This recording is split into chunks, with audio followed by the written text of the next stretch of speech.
Mr. O'Rourke? Yes, this is Mr. Rourke. Professor Ernest H. Gehman in Virginia. Go ahead, please. Hello, Professor Gehman. Yes, Mr. O'Rourke. Yes, Bob Rourke here. We are live on the air for the people in Tampa, St. Petersburg right now. We've had an occasion last week to talk to Mr. Horace Burns in Grottoes, Virginia. Are you familiar with him? Yes, I know him. All right. We were trying a follow-up on his sighting of an unidentified flying object, and we understood that you had done some work in that area on his report. Is that correct? I wonder if you'd be kind enough to fill us in on some of the work you've done or some of the things that you found. Yes, I'd be glad to answer any questions. Now, first of all, I'd like to say I don't hear you very well, sir. All right, let me try to talk more into the phone. Is this a little better? That's a little better, yes, sir. All right, fine. Now, I wonder, in your own words, probably since you've had a chance to, you've had a few days or whatever it has been now to work out your own ideas and your own investigations, I wonder if it would be possible for you to just give us a rough thumbnail sketch of what happened. We know his sighting. He told us what he saw. I wonder if you could tell us what you did after you were notified. Well, after I was notified, the next day, I went to speak to him, got his story on tape. I'm a sponsor of a college extracurricular club called the UFO Investigators. And this happened during vacation time. The students were scattered, so I went alone. And then, the day after that, which was 9 days after the sighting, I went to the field where this happened, where he had seen the landing, and found the place. He first of all described the field to me, which is about 33 miles from where I live, south of us. And I walked into the field. He had told me that it would be here. I would find that it had rested about 100 yards from the highway, Route 250 between Stanton and Waynesboro. So I walked in along the right, the west fence, south of the highway, and turned on my Geiger counter. I stepped off about 100 yards, and I walked possibly 10 or 15 yards farther to be sure that I wouldn't just miss it, and then made a left turn and walked eastward across the field. And when I was about 2/3 across the field, the needle on the dial started to rise, and I believed that I was in the area, which I was. And for about 35 or 40 steps, possibly a little longer farther, eastward, there was quite evidence of radioactivity. And I trailed the probe stick on the grass, and directly I must have picked up, I found out later, some radioactive dust or something, and the needle shot off the dial. And I couldn't get it to return to zero or near zero because of background radiation. Couldn't return entirely to zero, but I couldn't get it back to zero, even though I adjusted the meter, the Geiger counter, to the two lower ranges. Now, this Geiger counter is of the nature, it's called a Model 2612 Portable Survey Meter. And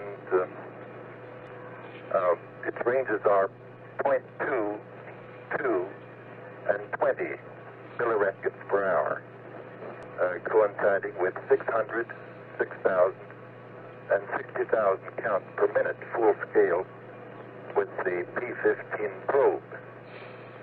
In layman's language, then, would that be sufficient, your Geiger counter sufficient to indicate a heavy man-made radioactivity?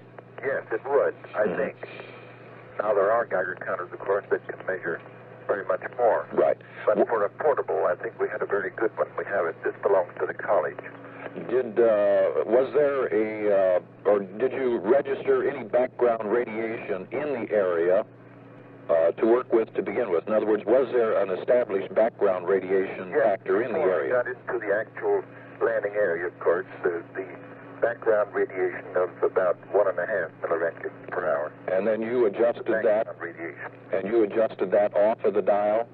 No, I did not. You just take that into consideration? I just took that into consideration. I see. Now, and then, as I was walking, suddenly, as I said, the needle shot off the dial, and I couldn't make it return. And I walked far off the area, and finally it occurred to me that I might have some dust, radioactive dust, lodged on the tube. Yes. So I unscrewed the cap and wiped off the tube. I was far off the area, and immediately then it returned to 0 plus the background radiation, the needle. Well, then I went back into the area again, and the same thing happened a second time. Actually, this time I had picked up a little blade of grass that lodged under the protecting rib over the tube, you know. Yes. And when I removed the blade after I had walked off the area, then the counter again, the needle went back towards 0. Now this was when I stuck the blade under it again, why, it went up again. In other words, when the blade again touched the tube. Yes. Then again the needle rose and went off the dial. Now, was there any analysis made of this blade of grass back at the college, or had the radiation dissipated by that time? Well, I'm sorry to say that about that time,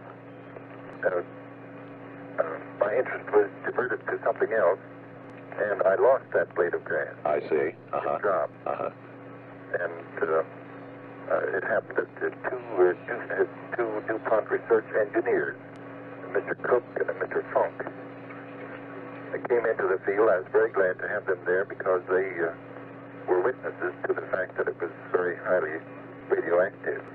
I see. Then you had 3 of you then to determine the fact that there was a high level of radioactivity in a given area in the field. That's right. Did this correspond, this area in which you found the radioactivity, did this correspond favorably to the direction and location given you by Horace Burns?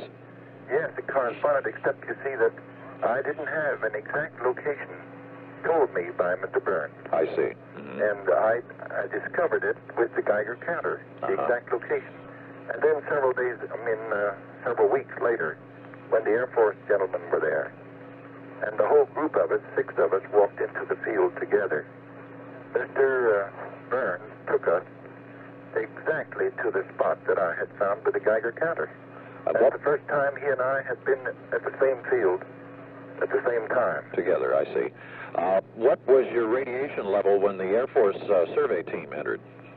Well, you see, they were not able to find anything with their counter. Just your regular background? Just regular background. That you would normally have in any given area? Yes, except that, now this is curious, 3 different times their needles started to rise. And then the Air Force man in charge, they quickly screwed something, adjusted something on his dial, on his counter, and the needle returned to 0 again. And then he said, you see, there's no radiation here. Did you have your counter with you at that time? No, unfortunately, I did not. And you had not gone back then? We expected that they would come with a great deal of equipment. I see. And we're surprised that they just came with a small hand Geiger counter. And I can't help feeling that it was the right sort of machine to use for the purpose, because it was of such a nature one had to point right at the place where there was radiation.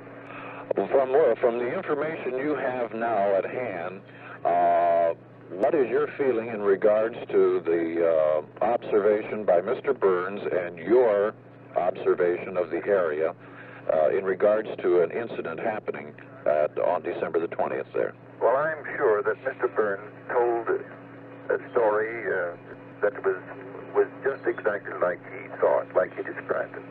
Mm-hmm. And I have all confidence in his account. The more so since his car was stopped, you know. Yes.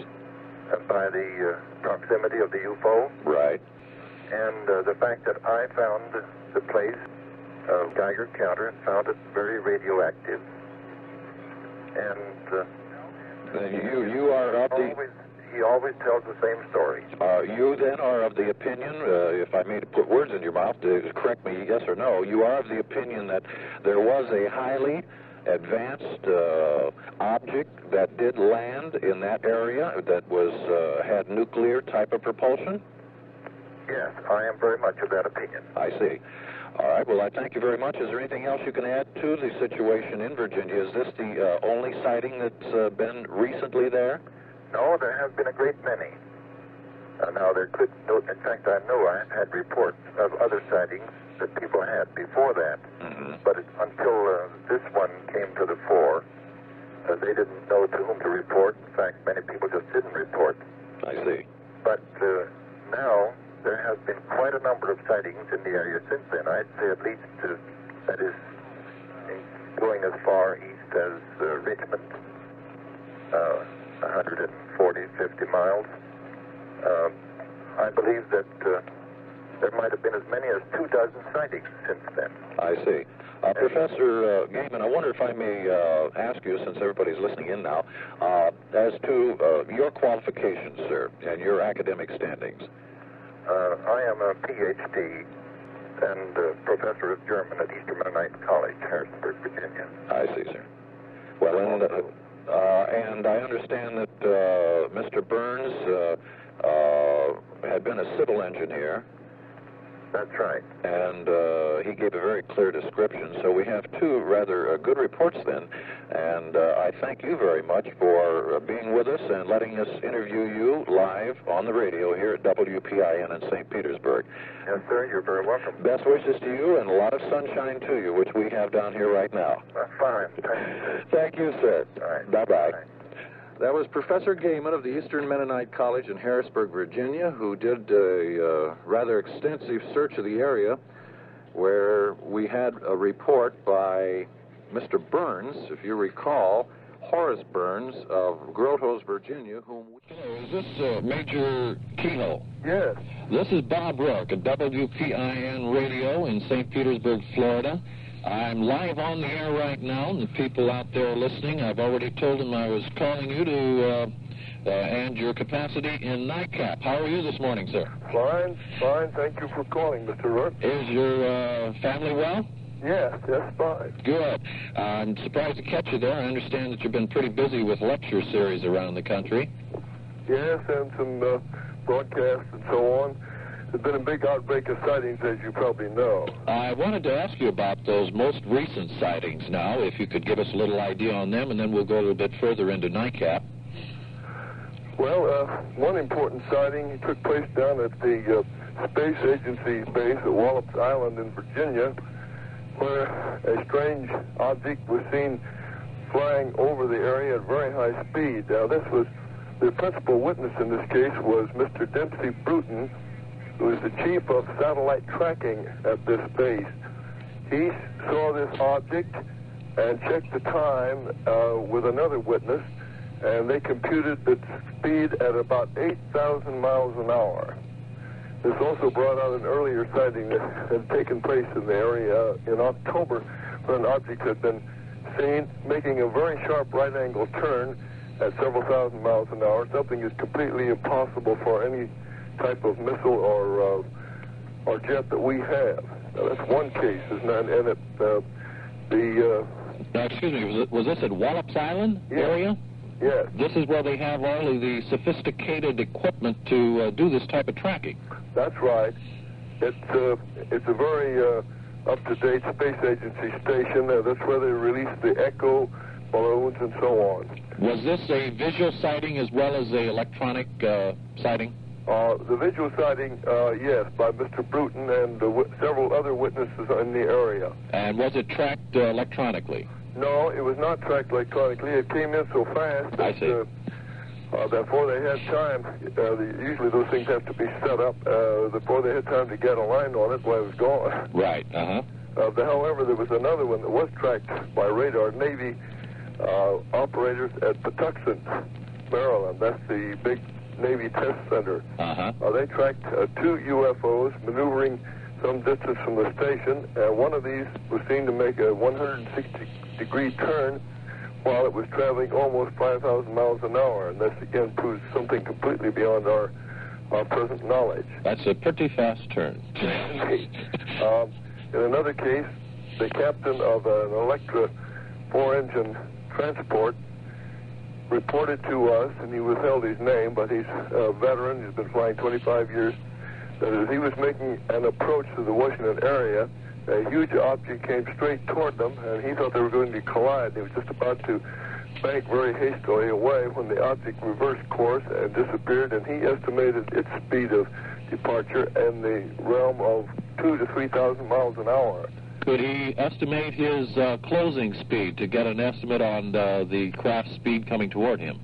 Well, he was coming in at 230. He had throttled down for his final approach, and this was the object came in and matched his speed for a few moments, then turned straight toward him.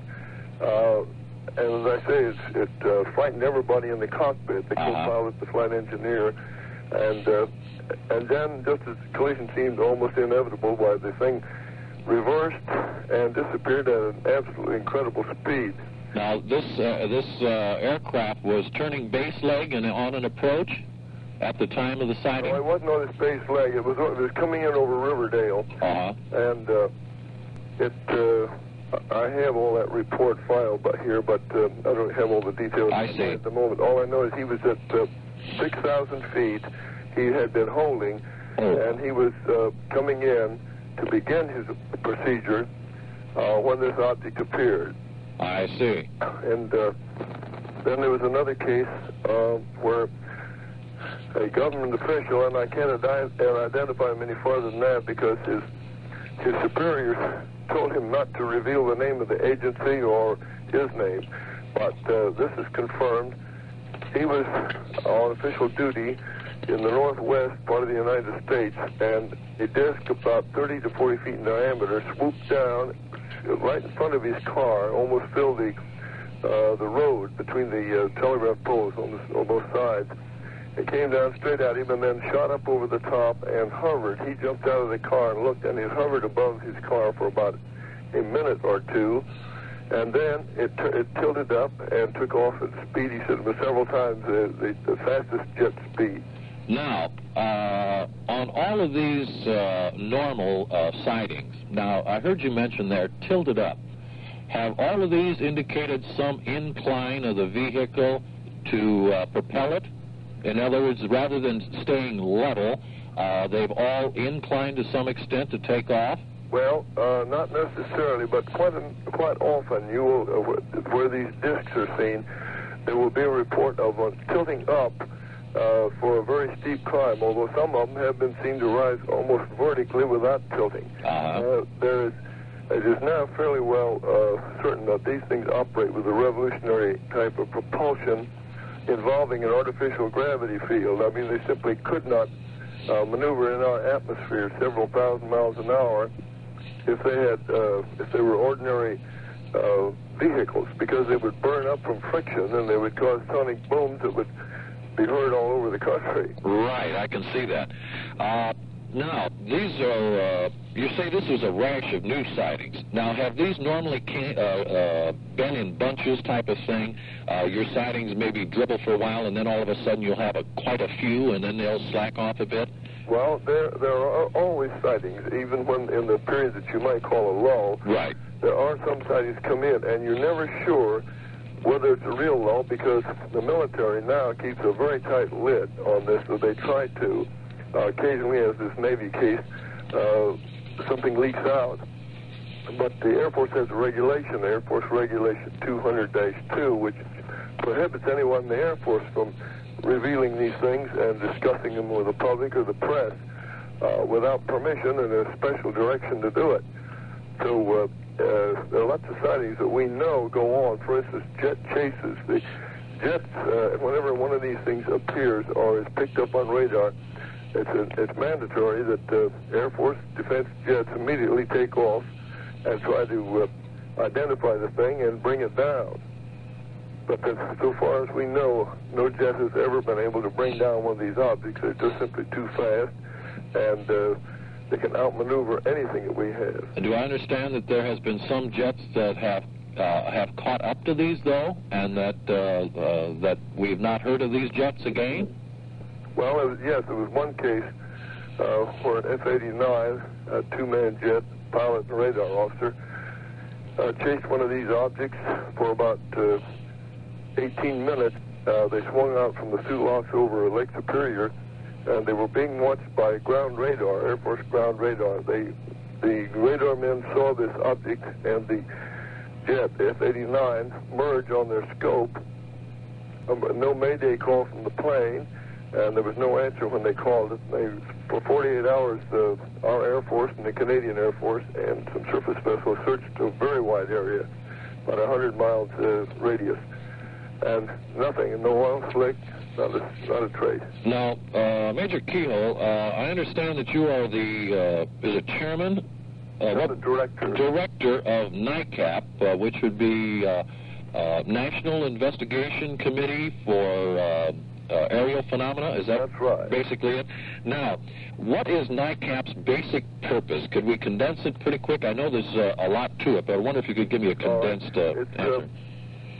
It has been carrying on investigation for 8 years. We have military, aviation, space experts, and all the other types of experts we need to evaluate cases. We get all the information we can, verify or discard a report, then it's evaluated by our experts, and we announce a conclusion if we can, and we also are trying to break what we consider dangerous secrecy. And this is done through our board of directors and scientific and technical advisors. And incidentally, if anyone has any report which has not been made public and wish to give it to us, either openly or confidentially, or they want any other information, I wish they would write to us at NICAP, 1536 Connecticut Avenue in Washington. We've had some very, very powerful cases sent to us by simply asking for them in that way. I see. Now, did I understand that you're pushing for open investigation of the UFOs, or is it opening of the files for information that's been received? No, we don't need to open the Air Force files. We have duplicates of hundreds of Air Force cases that we know exactly what they have. What we want to do is to have the secrecy ended. For instance, to end the danger of accidental war. Several times the Strategic Air Command has launched bombers when the radar people picked up UFOs and thought they might be a secret Soviet attack. Now, of course, they recalled the bombers. They found out the error, but this could lead to accidental war. And then there's danger on the airlines. Over 50 passengers have been injured in at least 3 different cases where pilots either dived under one of these objects or zoomed to avoid a collision when the object came too close to them. So it's time for this thing to be out in the open and stop ridiculing it and try to tell people what to expect, and particularly pilots what to be prepared for. Now, can you give me your impression of UFOs? In other words, have you come up with a sound idea or basic premise as to what these visual sightings are?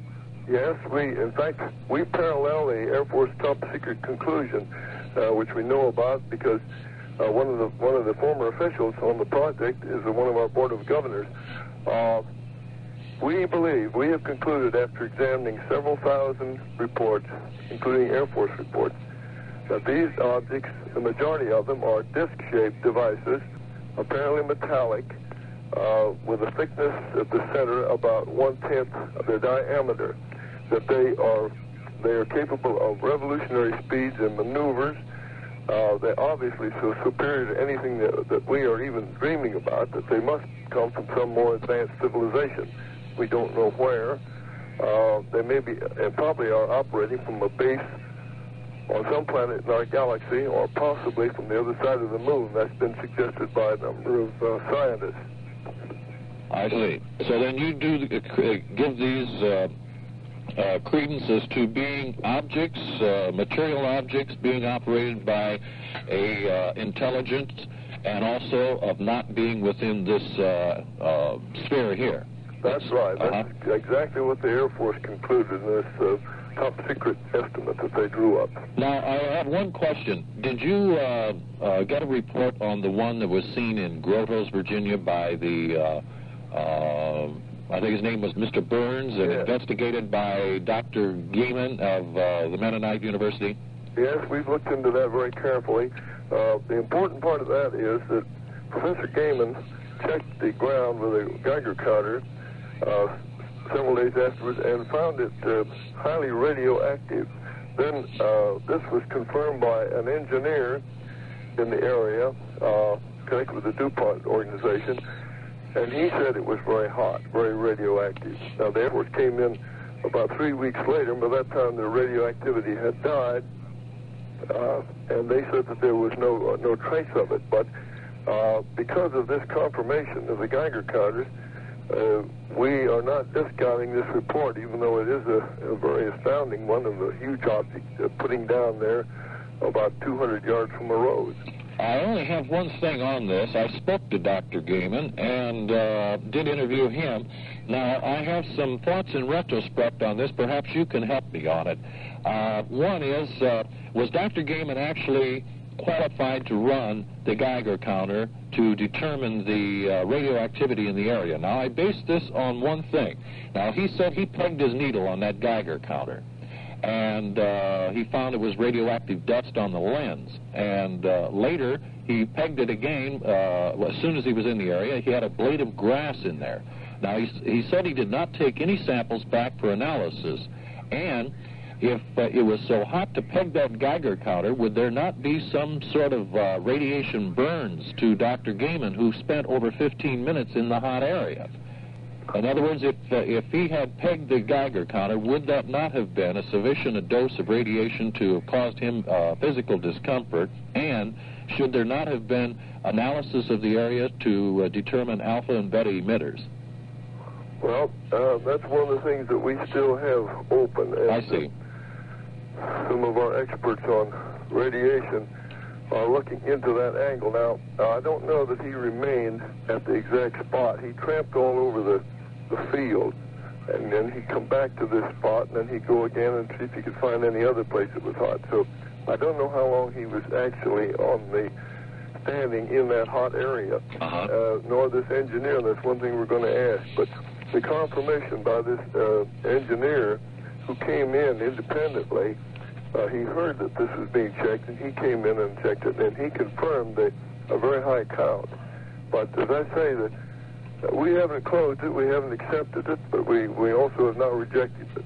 Well, I thank you very much for your information on there. We have quite a few NICAP members down here that are listening in, and I'm sure they thoroughly enjoyed your speech. Best of luck to you. If there's anything that comes up of significance, I would appreciate it any time to give me a call, and we'd be happy to inform our people down here. Thank you very much, Mr. Rhodes. Thank you, Major Keyhoe, and goodbye for now. Goodbye. Very nice gentleman who gave us probably a few more facts than we've had before. Major Keyhoe, retired, the U.S. Marine Corps, who is currently in charge of NICAP, the National Investigative Committee for Aerial Phenomena, and he stated his case as to what he believes.